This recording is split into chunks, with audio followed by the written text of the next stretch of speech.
নমস্কার। আগামী 15 নভেম্বর থেকে 22 নভেম্বর 12 রাশির মধ্যে 5 রাশি বিশেষ শুভ প্রভাব লাভ করবে।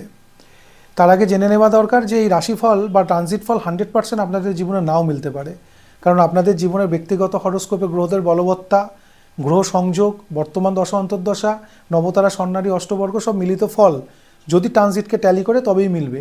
তাই জন্য কোনো মানুষের এইটা ক্ষোভ প্রকাশিত হয় যে আমার সাথে মিলল না। তার কারণ এটা, এই ট্রানজিট বা রাশিফল আপনাদের কাছে ব্যক্ত করার কারণ, যাদের কাছে বর্তমান সময় অ্যাস্ট্রোলজারদের কাছে যাওয়ার ফিসটুকু নেই, তারা আপনার জীবনের সঙ্গে কিছুটা হলেও এই ট্রানজিট ফল বা রাশিফল দেখে কিছুটা আপনারা মেলাতে পারবেন। কিন্তু তার অর্থ এটা নয় যে আপনাদের ব্যক্তিগত জীবনের ব্যক্তিগত হরোস্কোপ ছাপিয়ে ট্রানজিট ফল প্রভাব বিস্তার করবে।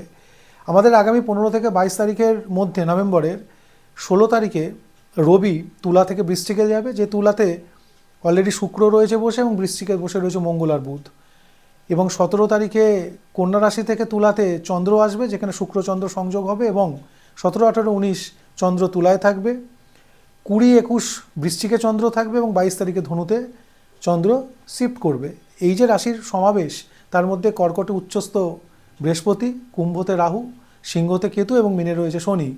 এই সময় 5 রাশির বিশেষ শুভ প্রভাব অবশ্যই আসতে চলেছে। 1 নম্বর হচ্ছে মেষ রাশি, মীন রাশি, কর্কট রাশি, সিংহ রাশি এবং তুলা রাশি। ভালো থাকুন, সুস্থ থাকুন।